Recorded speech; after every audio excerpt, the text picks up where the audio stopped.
엄마, 어디에요? 왜 전화했니? 엄마, 어디에요? 글쎄, 알려주고 싶지 않구나. 엄마, 혹시 이사 가셨어요? 집에 오니 다른 사람들이 살고 있던데요. 엄마, 우리 다음 주에 해외 여행 가기로 되어 있어서 아이 좀 봐주셔야 해요. 아이들 외갓집에 갖다 맡겨라. 장모님은 애들 못 챙긴단 말이에요. 그럼 힘든 건 엄마만 해야 하니? 이제 엄마한테 연락하지 마. 너희들은 너희들대로 살아. 엄마는 자식 없는 셈치곤 살 테니까. 그렇게 큰 아들과의 통화는 끝이 났습니다. 그런데 몇 해 전 설날에는 이런 일도 있었지요.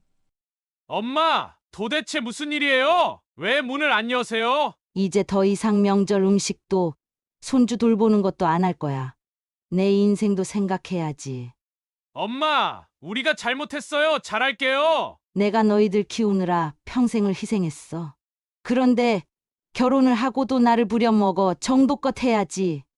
명절마다 저를 부려먹는 자식들 때문에 제가 현관문을 완전히 잠궈 놓았거든요. 안녕하세요. 저는 경남 양산에서 살고 있는 72세 김영희입니다. 부산에서 직장 생활을 하면서 남편과 아들 둘, 딸 하나를 키우며 살아왔습니다. 젊은 시절부터 참 열심히 살았습니다. 아침 일찍부터 저녁 늦게까지 집안일과 직장일을 병행하며 남편과 함께 자식 셋을 훌륭히 키우겠다는 생각 하나로 살아왔죠. 오늘은 아들, 며느리, 딸이 싫어서 현관문을 걸어 잠궜다가 결국은 제가 살던 곳을 떠나 자식들이 모르는 곳으로 이사간 이야기입니다. 고부 갈등 얘기를 많이 들었지만 저에게도 이런 일이 생길 줄은 정말 몰랐습니다. 제가 왜 이런 결정을 했는지 오늘 제 이야기를 통해 전해드리겠습니다. 끝까지 들어주시고 따뜻한 댓글과 조언 부탁드립니다. 구독과 좋아요도 꼭 눌러주세요. 저는 부산의 한 작은 마을에서 태어났습니다. 부모님은 농사를 지으며 저희 삼남매를 키우셨습니다. 비록 가난했지만 엄마는 저희를 위해 없는 반찬이지만 정성스럽게 밥상을 차려주셨고 아버지는 언제나 묵묵히 일하시는 모습으로 의지가 되어 주셨습니다. 중학교를 졸업할 때쯤 가정 형편상 더 이상 학업을 이어가기 어려웠습니다. 저는 동생들 학비를 돕고 싶어 도시로 나가 일을 하기로 결심했습니다. 그렇게 부산의 한 공장에서 일을 시작했지요. 처음엔 낯선 도시 생활에 두렵기도 했지만 더 나은 삶을 꿈꾸며 열심히 일했습니다. 그때 남편을 만났습니다. 저보다 2살 많았고 같은 공장에서 일하던 사람이었습니다. 남편은 항상 책임감 있는 모습으로 제게 든든한 존재가 되었고 성실한 성격에 끌렸습니다. 몇 년간 함께 일하며 연애를 이어가던 중 자연스럽게 결혼 이야기가 나왔습니다. 부모님께 인사를 드린 뒤 결혼식을 올리고 부산 시내에 있는 시댁으로 들어갔습니다. 결혼 후 처음엔 모든 게 낯설었습니다. 시어머니는 자상하셨지만 시아버지는 표현이 적어 다가가기 어려운 분이었습니다. 특히 시누이 둘과 함께 살게 되면서 힘든 일도 많았습니다. 큰 시누이는 집안일이 조금이라도 미흡하면 비난했고 작은 시누이는 어려운 부탁들을 종종 했습니다. 명절과 제사 때마다 시누이들과의 사이는 점점 더 벌어졌습니다. 첫 명절부터 모든 음식 준비와 설거지가 저의 몫이 되었습니다. 시어머니는 연로하시고 시누이들은 각자 바쁘다며 제게 일을 떠넘겼습니다. 새벽부터 일어나 송편을 빚고 전을 부치고 불 앞에서 땀을 흘리다 보면 하루가 금세 지나가곤 했습니다. 그런데도 시누이들은 항상 불평했습니다. 전이 너무 두껍다, 탕국간이 맞지 않다 등 모든 흠을 잡았지요. 제사는 또 다른 고난이었습니다. 준비할 음식 종류가 많아 하루 종일 부엌에서 시간을 보내야 했습니다. 제사를 지내는 동안에도 제가 서툴게 굴면 어머니한테 배운 게 이거냐는 핀잔을 들어야 했습니다. 저는 결혼 초부터 이런 일이 반복될 때마다 마음이 무거웠지만 남편과의 약속을 떠올리며 참고 견뎠습니다. 아이 셋이 태어나고 나서는 상황이 조금 나아졌습니다. 큰 시누이가 결혼하며 집을 나가면서 저를 괴롭히는 일이 줄어들었고 시어머니도 손주들 덕에 표정이 밝아지셨습니다. 큰아들 준호, 둘째 민수, 막내 혜진이를 키우는 것은 고된 시집살이 속에서 제게 작은 위안이었습니다. 준호와 민수가 어린 혜진이를 잘 돌보며 웃음을 주던 모습은 힘들었던 결혼 생활 속에서도 기억에 남는 행복한 장면입니다.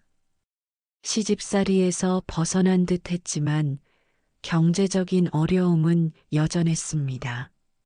남편과 저는 세 자녀를 대학까지 보내기 위해 모든 힘을 쏟아부었습니다. 낮에는 공장에서 일하고 밤에는 집안일과 육아를 병행했습니다. 특히 막내딸 혜진이를 낳았을 때는 체력적으로 가장 힘든 시기였습니다. 하지만 자식들 덕분에 그 시기를 버텼습니다. 시집살이에서 벗어난 듯 했지만 우리 가족의 삶은 여전히 팍팍했습니다. 남편과 저는 아이들 3명을 잘 키우겠다는 마음으로 모든 것을 바쳤습니다. 큰아들 준호가 초등학교에 들어갈 무렵 남편은 공장에서 더 많은 야근을 했고 저는 낮에는 식당에서 일하며 밤에는 집안일을 도맡아 했습니다. 그 시절 하루가 너무 빨리 지나가 힘들었던 기억도 있지만 아이들의 웃음소리가 우리에게 큰 위로와 힘이 되었습니다. 아들 준호는 어릴 때부터 참 똑똑했습니다. 학교에서 우등생이란 소리를 들을 때마다 남편과 저는 피곤했던 하루가 눈 녹듯 사라졌습니다. 준호의 성적이 좋았던 덕분에 학습지를 끊어주는데 부담을 느끼지 않았고 아이가 더 많은 기회를 가질 수 있도록 노력했습니다. 둘째 민수는 준호와 달리 운동을 좋아하고 활발한 아이였는데 친구들과 축구를 하다가 집에 찢어진 옷을 들고 들어오곤 했습니다. 그럴 때마다 남편과 저는 웃으며 이게 다 건강한 남자아이의 흔적이라고 말했죠. 그런데 막내 혜진이가 태어나면서 모든 것이 달라졌습니다. 새 아이를 키우면서 가정의 경제적 부담은 배가 되었고 저는 낮에는 공장, 저녁에는 부업을 해야 했습니다. 새벽까지 봉투를 접으며 아이들 교육비를 마련하던 날들이 떠오릅니다. 남편도 힘든 일은 마다하지 않았고 자주 야근을 하며 가족을 위해 노력했습니다. 그러면서도 혜진이를 품에 안고 뛰어다니던 모습이 기억나네요. 아이들이 자라면서 준호는 고등학교에 진학했고 민수는 중학생이 되었습니다. 혜진이는 여전히 어린아이였기에 오빠들과 함께 자주 놀았습니다. 방울토마토 하나를 가지고 두 오빠와 소꿉놀이를 하며 웃는 모습을 보면 피곤한 몸이 저절로 풀리곤 했습니다. 그러나 아이들의 성장과 함께 지출은 더 커졌습니다. 고등학생인 준호의 학원비와 교재비, 그리고 민수의 체육 특기생 활동비는 우리에게 큰 부담이었습니다. 그 중에서도 가장 큰 도전은 대학 등록금이었습니다. 준호가 첫 대학 입시를 준비할 때 남편과 저는 모든 것을 쥐어짜야 했습니다. 대학에 합격했을 때는 기쁨과 동시에 막대한 등록금 걱정이 밀려왔습니다. 당시 남편은 철야 작업을 자주 했고 저는 새벽마다 일찍 일어나 일을 나갔습니다. 민수가 고등학교에 들어가고 혜진이가 초등학교 고학년이 되면서 생활은 더욱 빡빡해졌습니다. 가장 기억에 남는 일은 혜진이의 학업 비용을 위해 제가 한때 식당 일을 늘려가며 했던 노력입니다. 학교에서 필수라고 했던 참고서를 사주지 못해 혜진이가 슬픈 얼굴을 하고 집에 돌아왔던 날, 저는 마음이 너무 아팠습니다. 그날 밤 저는 남편과 상의 끝에 동네 식당에서 주말 아르바이트를 하기로 했습니다. 혜진이는 나중에 그 책이 자신의 공부에 큰 도움이 되었다며 고맙다고 했는데 그 말이 얼마나 제게 위로가 되었는지 모릅니다. 또한 민수는 운동에 관심이 많았고 학교 축구부의 주장으로 선발되었을 때 너무 기뻐 뛰어다니던 기억이 납니다. 하지만 그 기쁨도 잠시 운동용품과 대회 참가비로 비용이 추가되었습니다. 그 당시 저는 우리 아이들만큼은 하고 싶은 걸 포기하지 않게 하겠다고 마음먹고 이를 악물고 버텼습니다. 시간이 흘러 아이들이 대학을 마치고 준호와 민수는 직장에 들어갔으며 혜진이도 무사히 졸업하게 되었습니다. 준호가 결혼을 한다고 했을 때는 모든 걸 다 해주고 싶은 마음뿐이었습니다. 남편과 저는 결혼식 비용도 최대한 도왔고 집을 마련할 때 부족한 금액을 채워주었습니다. 민수와 혜진이 역시 결혼을 할 때 비슷한 도움을 주었고 이를 통해 자식들이 모두 자신의 가정을 꾸릴 수 있도록 해줬습니다. 남편과 함께 자식 셋을 결혼시키고 나니 저희 부부는 이제부터 편안한 노년을 보낼 수 있을 거라 기대했습니다.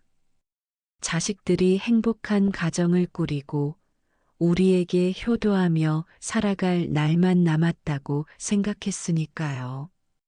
하지만 결혼 후 조금씩 이상한 일이 벌어지기 시작했습니다.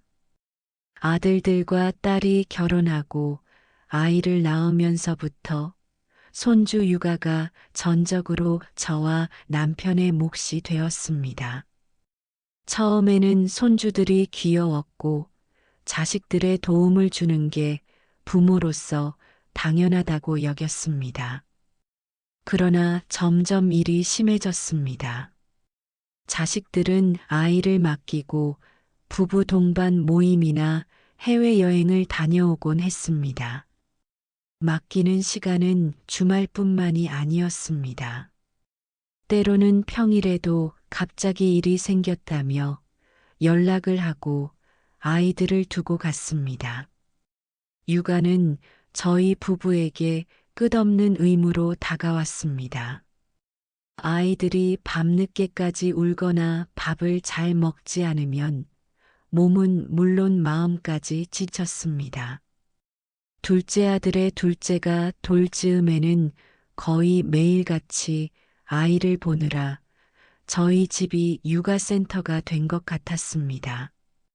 남편은 손주 육아를 시작할 때만 해도 건강한 편이었습니다. 평소 부지런하고 성실했던 남편은 손주 돌보는 일을 흔쾌히 받아들였습니다.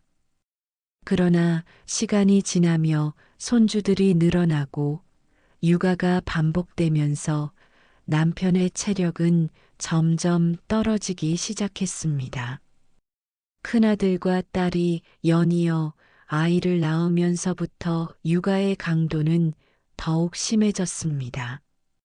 남편은 새벽까지 손주를 달래며 잠을 제대로 자지 못했습니다. 낮에는 끊임없이 아이들을 돌보며 놀아주었고 자주 놀이터에 데리고 나갔다가 돌아오면 온몸이 지쳐 있었습니다. 손주들이 아플 때는 밤새 간호해야 했고 며칠 동안 이어지는 육아로 인해 남편의 몸은 점차 쇠약해졌습니다. 과로로 인해 처음 병원을 찾았을 때 의사는 심장에 문제가 있고 고혈압 초기 증세까지 나타났다고 했습니다. 이 시기부터 남편의 건강은 급격히 악화되기 시작했습니다. 하지만 자식들은 이러한 상황을 심각하게 받아들이지 않았습니다. 아이들을 맡기는 일은 계속되었고 육아는 여전히 저와 남편의 책임이었습니다.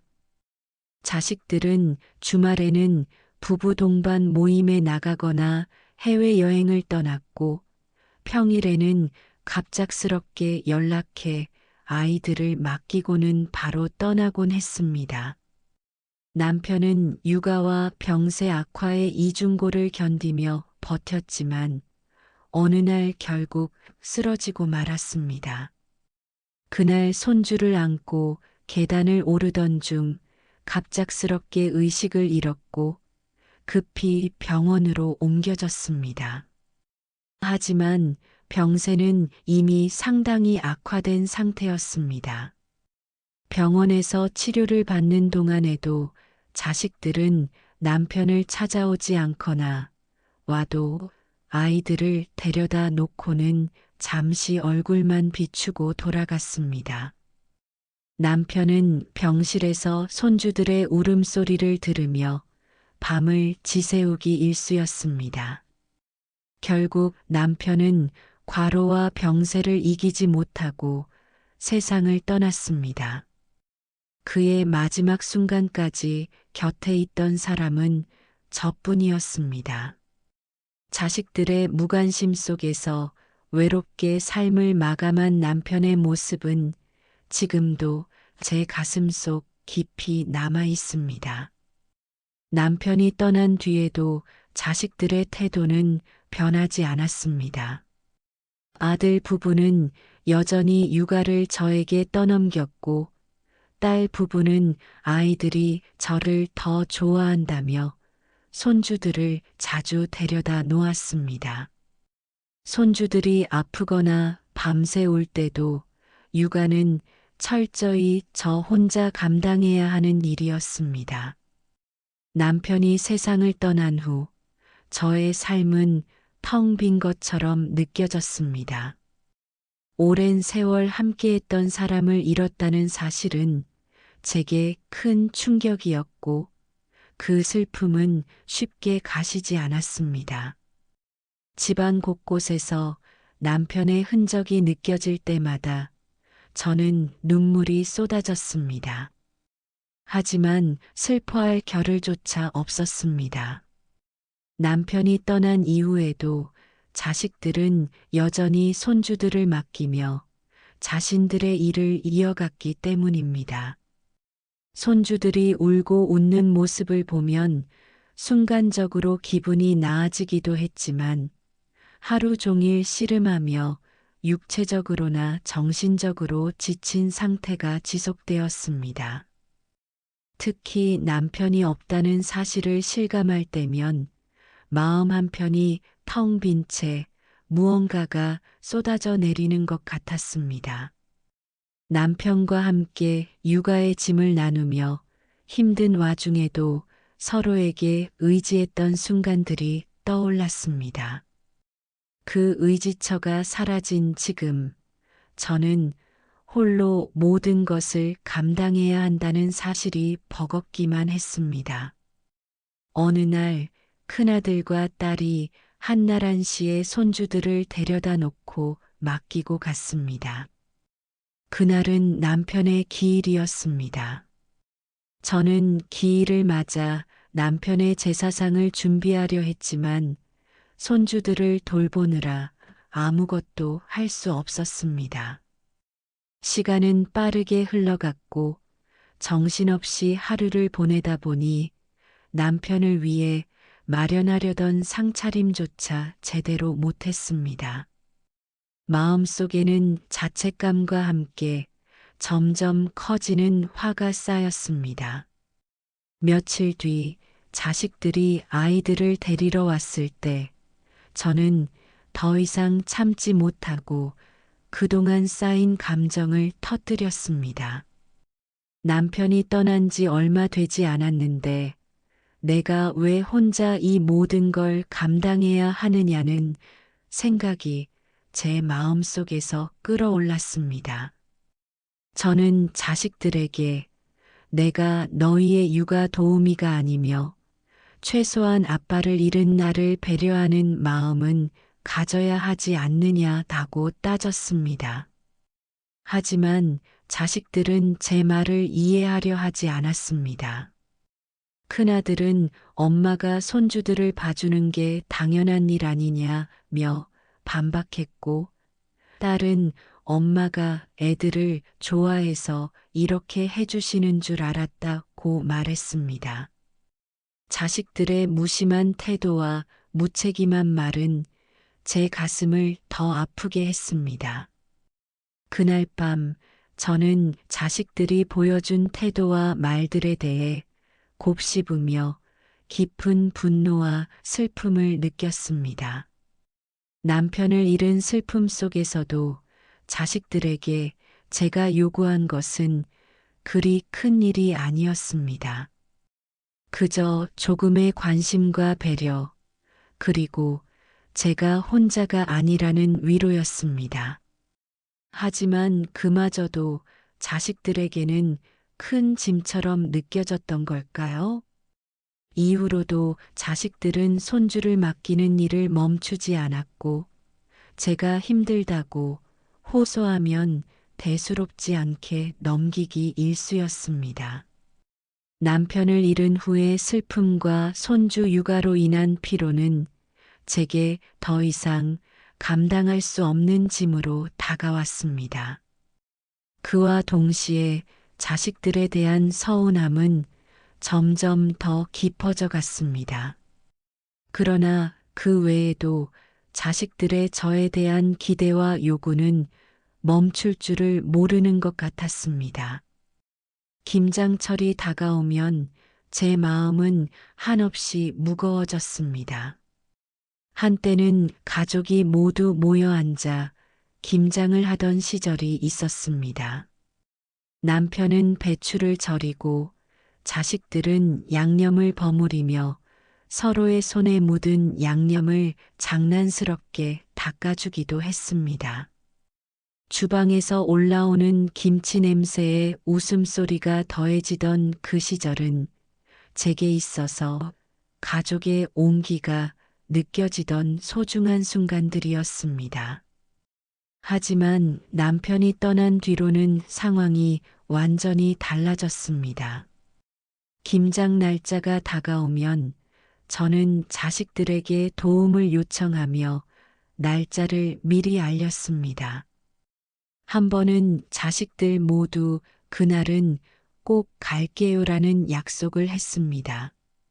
그 말을 믿고 배추를 잔뜩 사다 절이고 양념 재료를 준비하며 기대감을 품었습니다. 그러나 김장날 자식들은 하나둘씩 사정이 생겼다며 오지 않았습니다. 큰아들은 회사 일로 바쁘다 했고 작은아들은 갑자기 중요한 일이 생겼다고 하며 미뤘습니다. 딸은 아이들이 컨디션이 좋지 않다며 전화를 끊었습니다. 결국 저는 혼자서 김장을 시작할 수밖에 없었습니다. 싱크대 앞에 서서 수십 포기의 배추를 손질하며 이 많은 배추를 혼자 다 해야 한다니라는 생각에 속이 무너져 내렸습니다. 손은 배추 절인 물에 오래 담가 두어 시린 대로 시렸고 허리는 구부리고 펴기를 반복하다 보니 끊어질 것 같은 고통이 밀려왔습니다. 더 고통스러웠던 건 자식들의 무심한 태도였습니다. 김장을 마치고 자식들이 음식을 가져가며 감사의 말 대신 쏟아낸 불평은 제 마음에 깊은 상처를 남겼습니다. 딸은 이 배추는 너무 물러진 것 같아요라고 했고 며느리는 양념이 예전만큼 깊은 맛이 안 나네요라고 했습니다. 감사보다는 불평만 가득했던 말 속에서 저는 제가 한 수고와 정성이 아무런 의미가 없게 느껴졌습니다. 가장 서운했던 건 며느리 친정집에 김치까지 부탁받아야 했던 일이었습니다. 큰 며느리는 몇 주 전부터 김치 몇 포기를 만들어 친정으로 보내달라는 부탁을 해왔습니다. 제가 거절하려 했지만 이미 배추와 양념 재료를 저희 집에 보내두었습니다. 비가 추적추적 내리던 날, 저는 며느리의 친정 김치까지 만들어야 한다는 생각에 더 큰 서러움이 밀려왔습니다. 김장을 끝내고도 저는 며칠을 앓아누웠습니다. 손은 물집으로 가득했고 허리는 구부릴 수도 없을 만큼 아팠습니다. 그럼에도 자식들은 그저 김치를 가져가며 엄마가 늘 해오던 일이니까 감사한 마음으로 먹겠다는 말 한마디로 모든 걸 당연하게 여겼습니다. 그날 밤 저는 혼자 김장으로 가득 찬 냉장고를 바라보며 눈물이 쏟아졌습니다. 가족이 함께 모여 웃음소리를 내던 김장이 이제는 제게 고통과 슬픔을 떠올리게 하는 일이 되어버린 현실이 너무나 비참했습니다. 가족을 위해 내가 이 모든 것을 감당해야 하는 이유가 무엇인지 자식들에게 기대하는 게 과연 잘못된 일이었는지 끊임없이 자문하게 되었습니다. 명절이 다가오면 마음 한구석에서 설렘보다는 걱정이 앞섰습니다. 예전에는 명절이 가족이 함께 모여 따뜻한 시간을 보내는 날이었지만 남편이 떠난 뒤로는 제가 모든 준비를 혼자 감당해야 했기 때문입니다. 자식들은 가족의 전통과 의무를 더 이상 중요하게 여기지 않았습니다. 명절 전날이면 제 집은 고요하지만 저는 아침부터 분주하게 움직여야 했습니다. 시장에서 무거운 장바구니를 들고 집으로 돌아오면 그제야 본격적으로 음식을 준비하는 일이 시작되었습니다. 전을 부치려면 끊임없이 재료를 썰고 다듬어야 했고 나물이니 고기 요리니 한두 가지로 끝나지 않는 명절 음식의 종류는 손이 쉴 틈 없이 이어졌습니다. 한 해는 손주들이 좋아하는 떡볶이와 갈비찜까지 추가로 준비했습니다. 손주들 얼굴에서 웃음을 보고 싶다는 마음으로 열심히 만들었지만 저 혼자서 이 모든 일을 감당하는 일은 고역이었습니다. 끓는 기름 냄새와 솥에서 나는 김의 얼굴이 달아올랐고 하루 종일 서서 일하다 보니 발이 퉁퉁 부어올랐습니다. 하지만 자식들은 오지 않았고 오히려 명절 당일이 되어서야 손주들을 데리고 나타났습니다. 명절 당일 아침 자식들은 정해진 시간보다 늦게 도착했습니다. 큰아들은 손주 둘과 함께 들어왔고 작은아들도 아이들과 함께 집에 들어섰습니다. 딸 역시 손주들을 데리고 왔습니다. 하지만 도착한 후에도 집안 분위기는 분주했을 뿐 따뜻함은 느껴지지 않았습니다. 자식들은 모두 TV 앞에 앉거나 각자의 휴대폰을 들여다보고 있었습니다. 음식 준비를 돕는 이는 단 한 명도 없었습니다. 큰 며느리와 작은 며느리는 아예 집에 오지 않았습니다. 명절 아침부터 아이들의 먹을거리를 챙기고 손님 접대를 도맡아야 했던 저는 몸이 이미 지칠 대로 지쳐 있었습니다. 상을 차리기 위해 여기저기 뛰어다니며 준비했지만 자식들은 제가 당연히 모든 일을 처리할 거라 생각하는 듯 했습니다. 음식이 차려진 후 자식들은 고맙다는 말 한마디 없이 음식을 먹으며 대화를 나눴습니다. 손주들은 음식을 흘리고 장난을 치며 제게 끊임없이 신경을 쓰게 만들었고 자식들은 그런 손주들을 제게 맡긴 채 대화를 이어갔습니다. 식사가 끝난 후에도 설거지와 뒷정리는 오롯이 제 몫으로 남았습니다. 남편이 함께 있을 때는 이런 날조차도 두 사람이 나눠하며 웃음을 나눌 수 있었지만 지금은 혼자서 감당해야 하는 외로움과 서러움이 저를 짓누르기만 했습니다. 제사 시간은 또 다른 고통이었습니다. 제사를 준비하며 상차림을 혼자 완성하는 데에는 몇 시간이 걸렸습니다. 정성껏 음식을 차리며 남편을 떠올리다가 눈물이 왈칵 쏟아질 때도 많았습니다. 남편이 있을 때는 자식들이 그래도 나름의 책임감을 갖고 제사에 참여했지만 이제는 자식들이 제사라는 전통을 귀찮아하는 것이 느껴졌습니다. 제사를 마치고 자식들이 집을 떠나는 모습은 더 큰 공허함을 남겼습니다. 떠난 뒤에 집안은 더없이 고요했지만 고요 속에서 저는 혼자서 뒷정리를 해야 했습니다. 명절의 피로는 몸살로 이어졌고 며칠 동안 침대에서 일어날 수 없을 정도로 아팠습니다. 이런 상황이 반복되던 어느 해 명절 준비와 제사, 뒷정리로 몸이 만신창이가 된 상태에서 손주들을 돌봐야 한다는 현실은 제게 엄청난 부담으로 다가왔습니다. 자식들이 명절을 통해 저를 가족으로서 존중하기보다는 자신들의 필요를 채우기 위한 수단으로만 보고 있다는 생각이 들었습니다. 제 생일은 더더욱 외로웠습니다. 한 해가 지나고 또 다른 생일이 다가올 때마다 자식들이 한마디의 축하조차 하지 않는 상황이 반복되었습니다.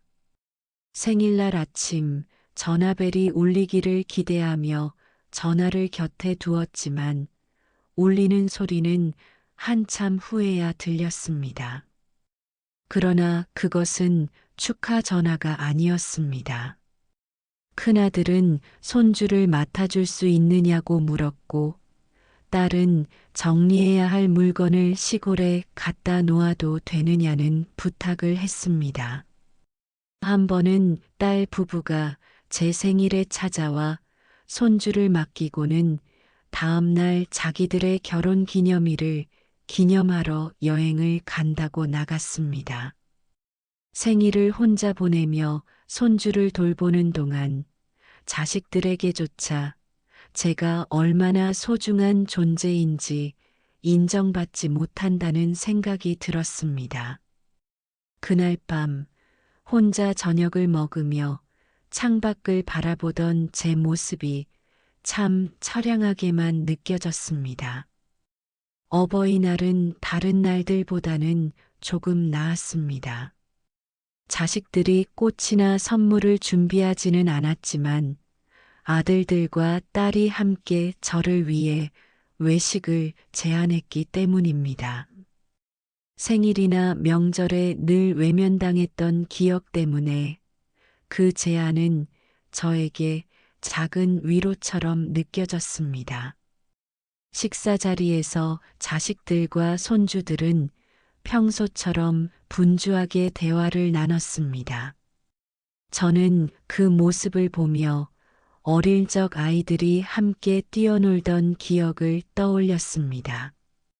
그러나 그 따뜻함도 잠시뿐이었습니다. 자식들은 대화의 대부분을 서로의 일과 자녀들의 이야기로 채웠고 제가 끼어들 틈은 거의 없었습니다.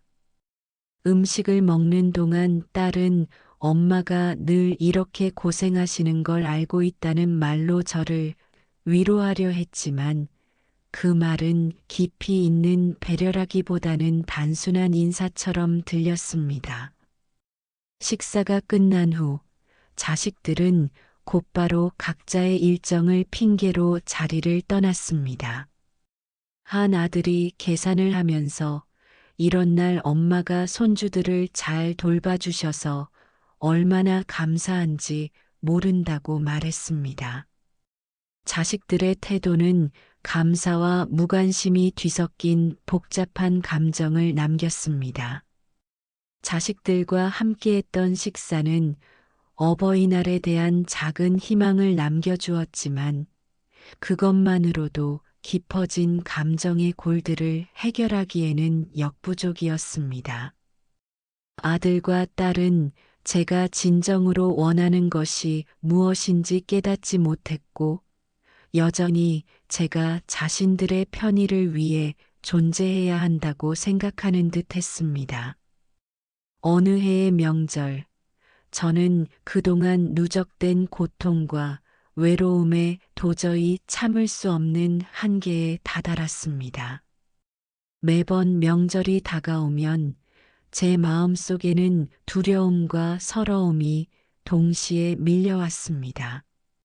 명절마다 반복되는 고단한 노동, 자식들의 무심함, 그리고 모든 일을 혼자 감당해야 한다는 현실은 더 이상 견디기 어려웠습니다. 저는 평소와는 다른 결정을 내렸습니다. 음식을 준비하지 않았고 집안일도 전혀 손대지 않았습니다. 대신 현관문을 걸어 잠그고 자식들에게는 아무런 연락도 하지 않았습니다. 명절은 제게 있어 가장 고단한 시간이었고 이번에는 저 자신을 지키고 싶다는 생각이 들었습니다. 자식들은 예정된 시간에 손주들을 데리고 집에 찾아왔습니다. 하지만 문이 잠겨 있는 집을 보고 당황했습니다. 자식들은 문을 두드리며 왜 문을 열지 않느냐고 소리쳤지만 저는 문을 열지 않고 조용히 앉아 있었습니다. 그 순간 제가 겪었던 모든 서러움과 고통이 밀려와 눈물이 멈추지 않았습니다. 결국 자식들은 화를 내며 돌아갔지만 몇 시간 뒤 다시 찾아왔습니다. 이번에는 전화와 문 두드림이 동시에 이어졌습니다. 저는 그제야 문을 열고 자식들과 마주했습니다. 자식들은 현관문을 열자마자 제게 화를 냈습니다. 명절 음식이 준비되지 않았고 손주들이 배고프다고 우는 상황에서 제가 왜 이러냐며 목소리를 높였습니다. 큰아들은 엄마가 이렇게 나오시면 우리가 어떻게 해야 하느냐라고 따졌고, 딸은 왜 사소한 일로 이렇게 크게 반응하느냐라고 말했습니다. 자식들의 반응에 저는 그동안 쌓였던 감정을 참지 않고 모두 쏟아냈습니다. 매년 명절마다 혼자 음식을 준비하며 느꼈던 고단함과 서러움, 남편이 떠난 후 홀로 제사와 집안을 감당해야 했던 고통, 그리고 자식들이 당연하게 저를 이용만 했던 기억들이 한꺼번에 터져 나왔습니다. 저는 자식들에게 더 이상 이렇게 살고 싶지 않다라는 말을 반복하며 자식들에게 내가 얼마나 힘들었는지 이야기했습니다. 하지만 자식들은 여전히 저를 이해하려 하지 않았습니다. 그날의 큰 다툼 이후 자식들은 처음에는 여전히 제가 갑작스럽게 행동했다고 생각하는 듯 보였습니다. 하지만 시간이 흐르며 제가 얼마나 힘들었는지, 그리고 그동안의 무관심이 얼마나 큰 상처를 남겼는지 깨닫기 시작한 것 같더군요. 다음 명절이 다가올 즈음 자식들이 먼저 연락을 해왔습니다. 큰아들이 이번에는 우리가 준비할 테니 엄마는 아무것도 하지 말고 쉬세요 라고 말했습니다. 처음에는 믿기 어려웠지만 실제로 명절 전날 자식들이 일찍 와서 음식을 준비하기 시작했습니다. 큰 며느리와 작은 며느리가 손수 나물을 무치고 전을 부쳤으며 딸도 주방에서 열심히 일손을 거들었습니다. 명절 당일 자식들은 제게 음식을 먹으라고 권하며 식탁에 앉혀주었습니다. 손주들이 뛰어놀며 웃는 모습을 보면서도 저는 그동안 혼자 음식을 준비하며 느꼈던 고통과는 전혀 다른 여유를 느낄 수 있었습니다. 명절이 지나고 나서도 자식들은 뒷정리를 도맡아 하며 제가 고단하지 않도록 배려해 주었습니다. 그 해의 제 생일은 특별했습니다. 자식들이 미리 모여서 손수 케이크를 준비하고 제가 좋아하는 음식을 만들어 주었습니다. 딸은 직접 손글씨로 쓴 생일 카드를 건네주며 그동안의 무심함을 사과했습니다. 큰아들은 제게 꽃다발을 건네며 엄마 항상 고마워요 라고 말했습니다. 손주들 역시 정성스럽게 준비한 작은 선물을 들고 와 할머니 생일 축하해요 라고 말하며 제 손을 잡았습니다. 생일날의 식사는 명절 때와 비슷하게 자식들이 모든 음식을 준비했습니다. 저는 식탁에 앉아 며느리가 챙겨주는 음식을 천천히 음미하며 오랜만에 진정한 축하를 받는 기분을 느꼈습니다. 손주들이 노래를 부르고 춤을 추는 동안 저는 웃음을 터뜨리며 그 순간을 온전히 즐길 수 있었습니다. 그 몇 해 동안의 자식들의 변화는 제게 적지 않은 위로가 되었습니다.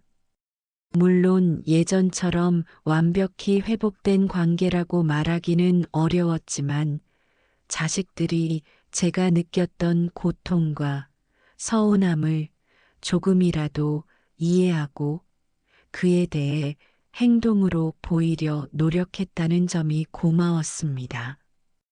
다만 이러한 변화가 지속될 것인지 아니면 일시적인 노력에 그칠 것인지는 알 수 없었습니다.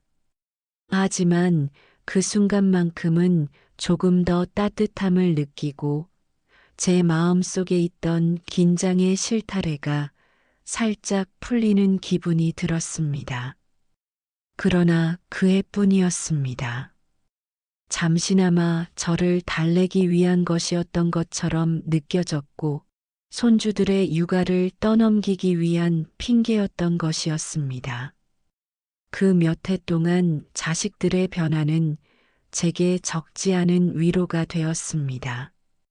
처음에는 명절에 미리 와서 음식을 준비하고 제 생일을 챙겨주는 모습을 보며 저를 이해하려 노력하고 있다고 느꼈습니다. 그동안의 무관심을 조금이나마 만회하려는 태도에서 진심이 느껴졌고, 저는 그 순간만큼은 긴 세월 동안 쌓였던 서운함이 조금씩 풀리는 기분을 느꼈습니다. 하지만 그런 따뜻함도 오래가지 않았습니다. 몇 년이 지나자 자식들은 다시 예전처럼 행동하기 시작했습니다. 명절이면 처음에는 미리 찾아와 도왔던 자식들이 이제는 바쁘다는 이유로 늦게 오거나 아예 오지 않는 경우도 생겼습니다. 손주들을 맡기고 자신들의 일정을 즐기는 모습도 다시 나타났습니다. 명절 음식 준비와 손주 돌봄이 다시 저의 몫으로 돌아왔고 자식들의 무관심이 재차 반복되었습니다. 한 해는 제 생일조차 완전히 잊어버린 듯 했습니다. 아침부터 기다리던 전화는 오지 않았고 결국 제가 먼저 전화를 걸어야 했습니다. 돌아오는 대답은 모두가 일이 바쁘고 정신이 없었다는 핑계뿐이었습니다. 잠시나마 따뜻했던 관계가 다시 무너져 내리는 것을 보며 저는 다시 한번 깊은 허탈감을 느꼈습니다. 자식들과의 관계가 다시 멀어지기 시작했을 때 며느리들과의 갈등은 더욱 선명하게 드러났습니다. 처음에는 어색한 사이였지만 저는 며느리 역시 가족으로 받아들이기 위해 많은 노력을 기울였습니다. 그러나 며느리들은 제 진심을 이해하기보다는 점차 저를 편리하게 사용하는 대상으로 여기는 듯 했습니다. 가장 먼저 서운함을 느꼈던 건 김장을 하던 시기였습니다. 김장은 제게 매년 겨울을 앞두고 치러야 하는 큰일이었습니다. 혼자서 배추를 절이고 양념을 준비하며 하루가 다 지나가곤 했죠. 이런 상황 속에서도 큰며느리는 늘 자신의 친정에 보낼 김치를 부탁했습니다. 처음 몇 번은 별다른 생각 없이 그 부탁을 들어줬습니다. 가족을 위한 일이라 생각하며 정성을 다했죠. 하지만 해가 갈수록 그 부탁은 마치 당연한 요구처럼 느껴졌습니다. 한 해는 특히나 힘들었던 기억이 납니다. 배추 100포기를 절이고 양념을 만들던 중 며느리에게 전화가 왔습니다. 어머니, 제가 재료는 다 보내드릴 테니까 이번에도 친정에 보낼 김치 몇 포기만 더 부탁드릴게요. 며느리는 마치 당연한 듯 말했습니다. 저는 이미 제 몫의 김장도 벅찬 상황이었지만 며느리의 부탁을 거절할 수 없었습니다. 그래, 알겠다. 재료를 보내주면 만들어줄게. 그렇게 대답했죠. 며칠 후 며느리가 보내온 재료를 확인하는 순간 속이 답답해졌습니다. 배추 몇 포기와 양념 재료는 턱없이 부족했습니다. 그것만으로는 며느리네 김치도 제 몫의 김치도 만들 수 없을 것 같았죠. 어쩔 수 없이 제 재료를 덜었어야 했습니다. 밤을 새워가며 김장을 마쳤을 땐 허리가 끊어질 듯 했고 손은 부르트고 갈라져 있었습니다. 김장날이 지나고 며느리가 김치를 가지러 왔을 때 며느리는 예상치 못한 말을 했습니다. 어머니, 이번에 친정. 어머니가 반찬이 떨어지셨다는데 혹시 간단한 나물 반찬도 해주실 수 있을까요? 친정 어머니가 해주신 반찬을 너무 좋아하세요. 그 말을 듣는 순간 마음 한쪽이 무너지는 것 같았습니다. 친정 어머니를 위하는 며느리의 진심을 믿고 싶었지만 서운함은 숨길 수 없었습니다. 나물 반찬까지 부탁하라니 내가 이 집 식구들 외에 친정까지 챙겨야 한단 말인가? 속으로는 이런 생각이 떠올랐지만 며느리의 얼굴을 보니 대놓고 거절할 수는 없었습니다. 그날 밤 나물을 무치면서 저는 여러 가지 생각에 잠겼습니다. 내가 지금 왜 이 고생을 하고 있을까? 나를 위해선 아무것도 하지 못하면서 왜 자식들과 그 가족들만을 위해 이렇게 희생하고 있는 걸까? 혼자서 가만히 앉아 나물 무치는 손을 멈추고 눈물이 나더군요. 그러던 어느 날 둘째 며느리가 김치를 가지러 왔을 때의 일이었습니다. 어머니, 김치 맛있게 잘 담그셨네요. 우리 친정에서도 너무 좋아할 거예요. 둘째 며느리는 그렇게 말하며 김치 상자를 들어갔습니다. 하지만 그때 단 한마디 감사합니다라는 말조차 듣지 못했습니다. 무거운 김치 상자를 들고 가는 뒷모습을 바라보며 참았던 감정이 폭발했습니다. 그날 밤 혼자 집에 앉아 며느리가 김치 상자를 들고 나가던 모습을 곱씹으며 생각했습니다.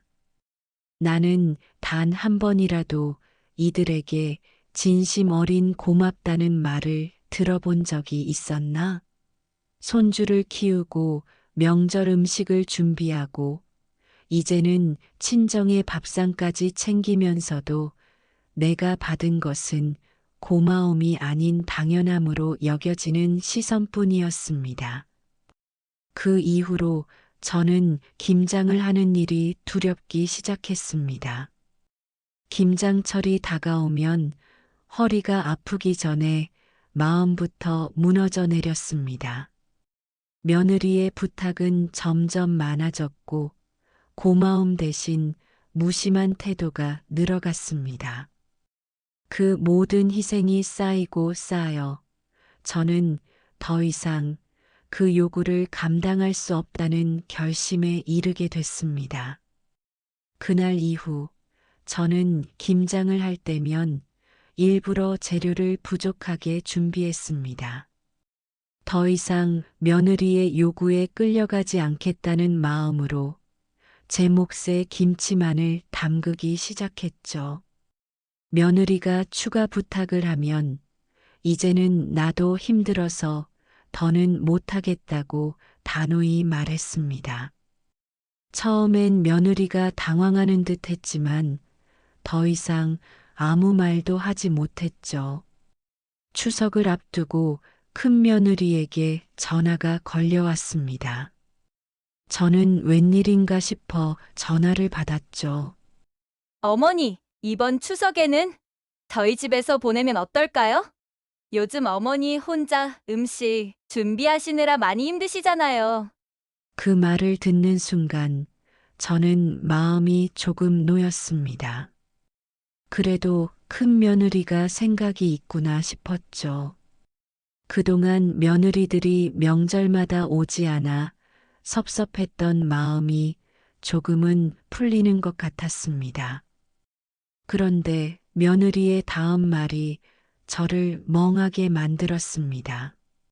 근데 어머니 제사, 음식은 어머니가 만들어서 가져오실 수 있죠? 산적이랑 튀김, 나물 정도만 준비해 주시면 돼요.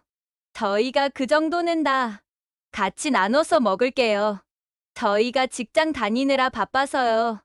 순간 제가 들은 말이 잘못된 게 아닌가 싶었습니다. 명절 준비를 제가 덜 해도 되겠구나 하는 안도는 금세 사라지고 그 대신 억울함과 분노가 차올랐습니다. 이 며느리가 정말로 나를 생각해서 이렇게 말하는 걸까? 아니면 단순히 자신들이 수고스러우니 나를 부린 걸까? 이런 생각들이 머릿속을 맴돌았습니다. 며느리에게 대답했습니다. 산적이랑 튀김, 나물 준비라.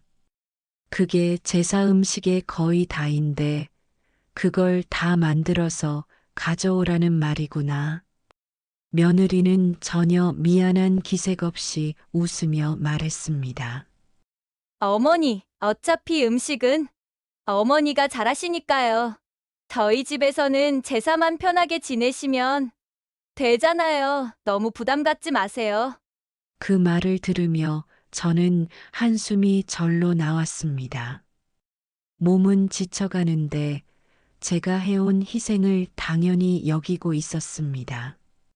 아무리 나눠서 명절을 보내겠다고 해도 결국 모든 준비는 제 몫이란 생각이 들었죠. 명절 아침, 저는 준비한 음식을 가득 챙겨 큰아들 집으로 갔습니다. 이른 새벽부터 손이 부르트도록 산적을 굽고 튀김을 부치고 나물을 무쳤습니다. 무거운 가방을 들고 현관문을 열었을 때 며느리는 반갑게 인사했습니다. 어머니 오셨어요. 음식 냄새가 너무 좋네요. 정말 감사합니다. 그 말에 잠깐이나마 기분이 풀릴 뻔했지만 곧 이어지는 며느리의 부탁이 저를 또 한 번 멍하게 만들었습니다. 어머니, 제사상 차리는 건 어머니가 좀 도와주셔야겠어요. 사실 저희는 제사상을 차릴 줄 몰라서요. 그 말을 듣고 한동안 아무 말도 나오지 않았습니다. 준비해온 음식이며 무거운 가방은 전부 제가 짊어지고 왔는데 이제 제사상까지 제가 차리라는 이야기였습니다. 며느리는 곧 이어 덧붙였습니다. 아, 그리고 제사 지낼 때 절차도 어머니가 좀 봐주시면 좋겠어요. 저희는 잘 몰라서요. 제 마음속에서 무언가 무너지는 소리가 났습니다. 집에서 명절 음식을 준비하느라 밤잠도 못 잔 몸으로 이제 제사 준비까지 해야 하는 상황이 되어버린 겁니다.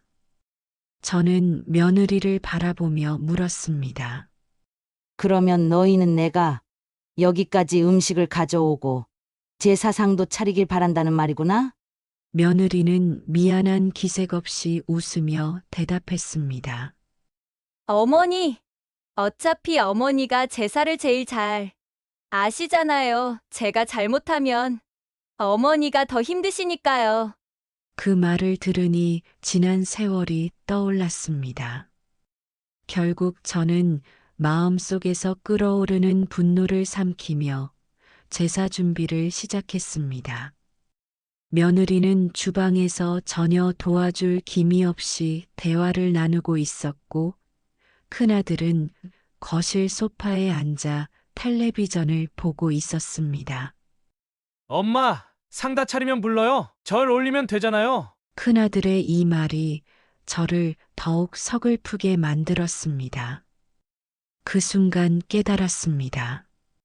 내가 여기서 이 일을 계속해야 하는 이유가 무엇인가? 이들에게 나는 단순히 제사를 위한 일꾼에 불과한가? 제사를 끝내고 나오는 길에 제 마음은 너무나 허탈했습니다. 다시는 이런 일이 반복되지 않도록 결심했죠. 며느리들은 제 생일에도 종종 무심한 태도를 보였습니다. 손주들이 선물을 대신 준비했다며 마치 저의 생일이 손주들의 선물로 채워지는 듯한 모습을 보였습니다. 한 번은 생일날 자기가 좋아하는 음식을 직접 해달라고 부탁했던 며느리의 행동이 아직도 마음에 남아 있습니다. 저를 축하하는 자리였지만 오히려 제가 음식을 준비해야 했던 그날은 더없이 서글펐습니다. 이런 것들은 점점 쌓여갔고 저는 며느리들과 거리를 두기 시작했습니다. 섭섭함을 직접 표현해 보려 했지만 돌아오는 대답은 언제나 엄마가 예민하신 거 아니냐는 말뿐이었습니다. 결국 저는 더 이상 제 감정을 이해받기를 기대하지 않기로 결심했습니다. 며느리들과의 갈등은 제게 자식들과의 관계에도 영향을 주었습니다. 아들들은 며느리들의 태도를 변명하거나 제가 오히려 지나치게 민감하다는 말을 하며 원인을 저에게 돌리기도 했습니다. 며느리들과의 감정은 오랜 시간 동안 쌓여왔지만 한 사건이 저를 더 이상 참을 수 없게 만들었습니다. 그것은 손주를 학원에 데려다 주다가 겪은 교통사고 때문이었습니다. 그날은 눈이 얼어붙은 추운 겨울날이었습니다. 큰 며느리가 손주의 학원 스케줄이 바쁘다며 부탁을 해왔고 저는 걱정이 되었지만 손주의 학습에 지장을 주고 싶지 않아 요청을 받아들였습니다. 미끄러운 도로 위에서 천천히 운전했지만 길 상태가 워낙 나빠 작은 접촉사고가 일어났습니다. 손주는 다행히 큰 충격을 받지 않았지만 저는 허리와 어깨에 큰 부상을 입어 병원으로 옮겨졌습니다. 사고 순간 느꼈던 두려움과 충격은 컸지만 손주가 무사하다는 사실에 안도하며 병상에 누워 있었습니다. 그러나 자식들과 며느리들의 반응은 제 기대와는 완전히 달랐습니다. 걱정과 위로보다는 제가 사고를 낸 이유를 묻고 손주가 겪은 놀람에 대한 책임을 저에게 돌리는 말을 했습니다. 병상에서 들은 그 말은 제게 깊은 상처를 남겼습니다. 제가 손주의 안전을 위해 노력한 행동은 감사 대신 비난으로 돌아왔습니다. 며느리들의 반응뿐만 아니라 자식들 역시 저의 부상에 대해 진심으로 걱정하는 모습은 보이지 않았습니다. 그런 태도는 저를 더 큰 고립감과 외로움으로 몰아넣었고 이 상황을 더 이상 견딜 수 없다는 확신을 심어주었습니다. 퇴원 후 저는 더 이상 이 상황을 견딜 수 없다는 확신을 가졌습니다. 그동안 자식들과 며느리들에게 보여준 제 희생이 당연한 일이 되어버렸고 이번 사고로 인해 그 무관심은 돌이킬 수 없는 상처가 되었습니다. 제가 할 수 있는 선택은 제 자신을 위한 새로운 길을 찾는 것이었습니다.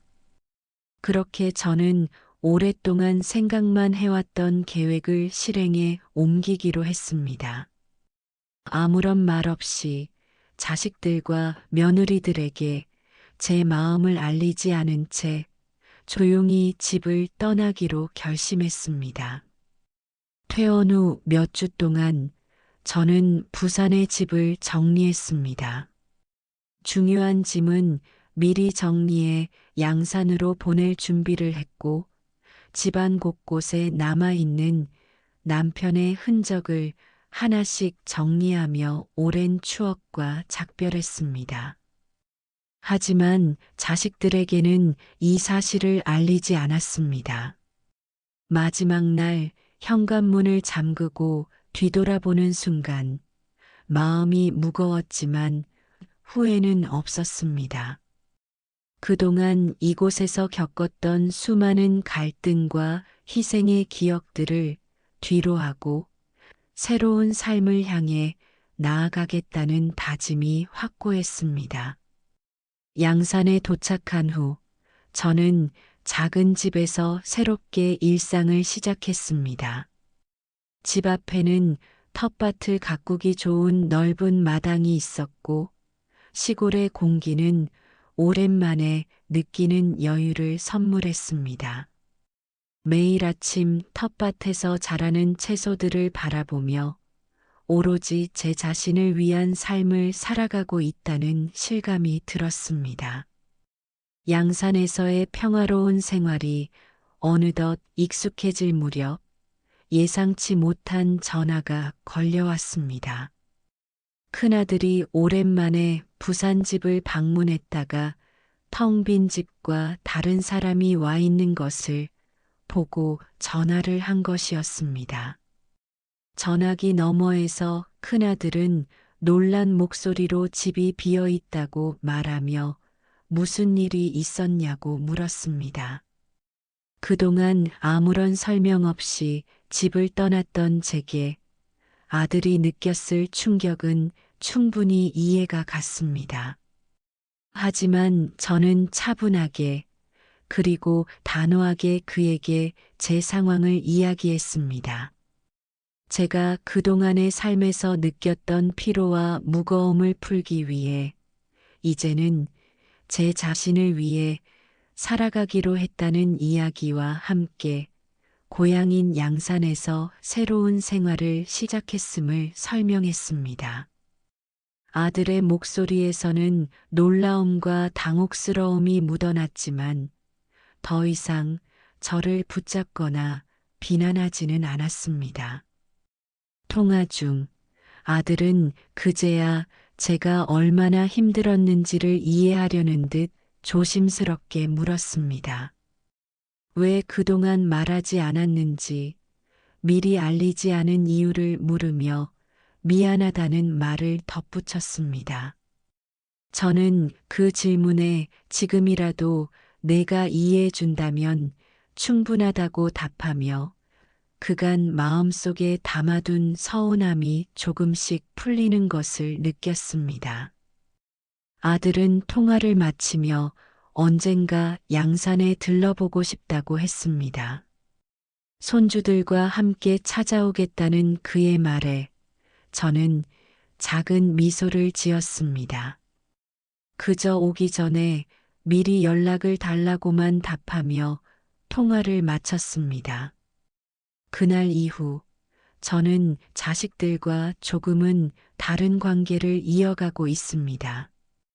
큰 다툼과 몇 년의 변화 속에서 제 마음속 상처는 완전히 아물지 않았지만 자식들이 변하려고 노력했던 시간들은 제게도 적지 않은 의미를 남겼습니다.